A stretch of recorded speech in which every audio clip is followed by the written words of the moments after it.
is Fever basketball. Way to run, lads. Way to run. A takeover from the two of them. Caitlin and Aaliyah hardly played any minutes. In 25 minutes, Caitlin's a plus 12. A complete and utter fourth quarter takeover. What if everything you've heard about Caitlin Clark hurting the Fever is dead wrong? Critics said the Fever were better off without her, but last night, Clark and Sophie Cunningham flipped the script with a performance that silenced every doubter. Wait until you see how Clark's leadership unlocked a second-half explosion that left the Atlanta Dream stunned. Before we move on, I'd like to ask you a small favor. If you appreciate this content, please take a second to like this video and subscribe to the channel.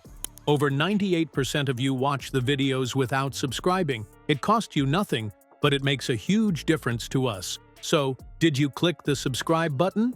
Great, thank you so much. Now, back to the video. The Indiana Fever just put up 59 points in the second half against a great defensive Atlanta Dream team. We went the first half trying to grind out a win. We played some of the ugliest basketball you will ever see in the first half. And not only that, I counted 4 passes to free throws. She hit Aaliyah Boston 3 times for free throws. Before this game, the narrative surrounding Caitlin Clark was impossible to ignore. Carolyn Peck on ESPN made it clear.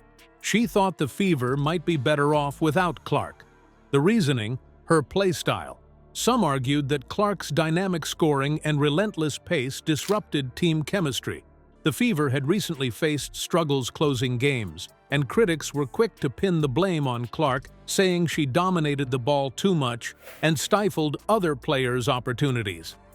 Heading into the matchup against the Dream, the buzz wasn't just about the Fever needing a win, it was about whether Clark could quiet the noise around her.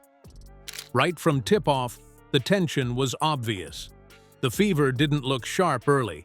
Passes were a half-step late, the offense wasn't flowing, and Clark even missed a couple of jumpers she'd usually sink with her eyes closed.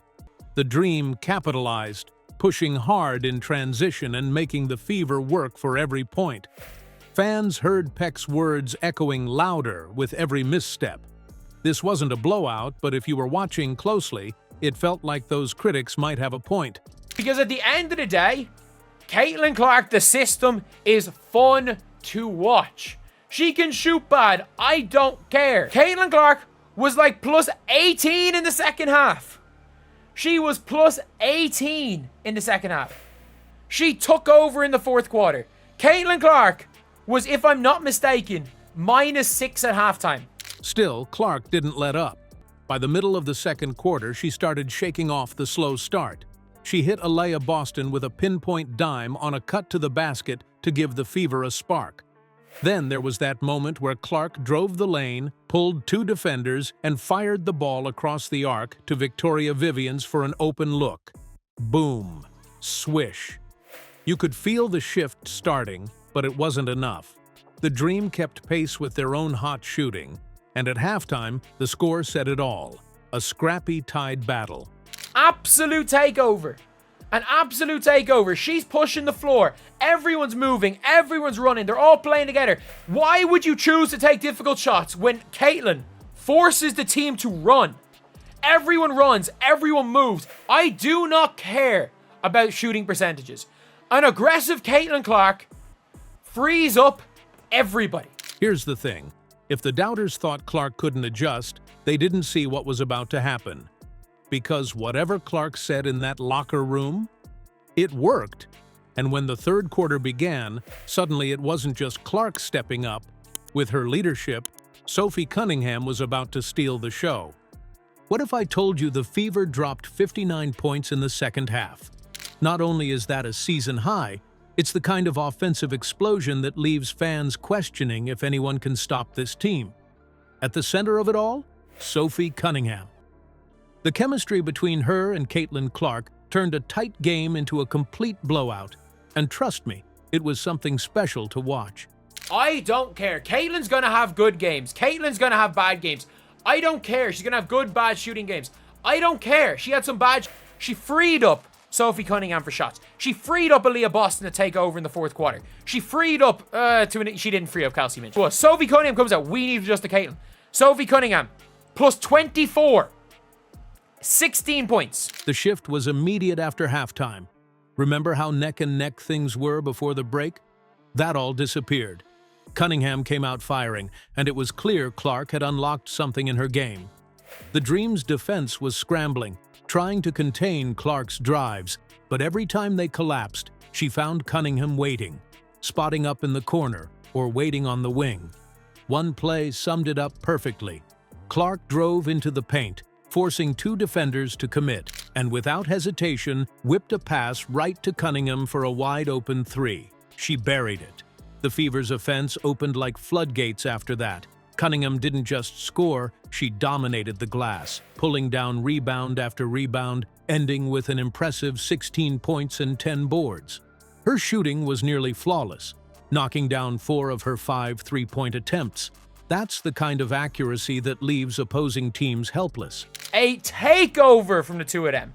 Caitlin and Aaliyah hardly played any minutes. In 25 minutes, Caitlin's a plus 12. We had Caitlin Clark locking down Jordan Canada. Jordan Canada had 4 second-half points. The turnover merchants aren't going to be there. The Caitlin Clank merchants, maybe. The Apple turnover merchants aren't there. Fans couldn't stop talking about it online after the game. Some even called it her breakout moment of the season. And while Cunningham's impact was huge, we can't ignore Clark's influence. Even when she wasn't scoring, her vision kept the Dream guessing. There was a moment late in the third where Clark threaded a no-look pass between defenders, hitting Aaliyah Boston perfectly in stride for a layup. The Fever were unstoppable in transition, constantly pushing the Dream out of their comfort zone. By the time the fourth quarter rolled around, you could see Atlanta trying to catch their breath. This game wasn't just a win, it felt like a turning point.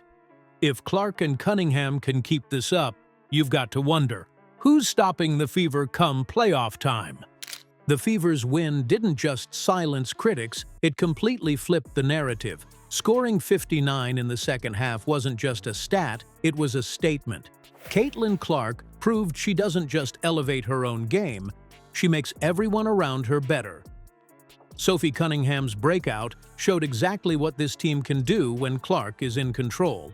This wasn't just another regular season win, it was a warning to the rest of the league.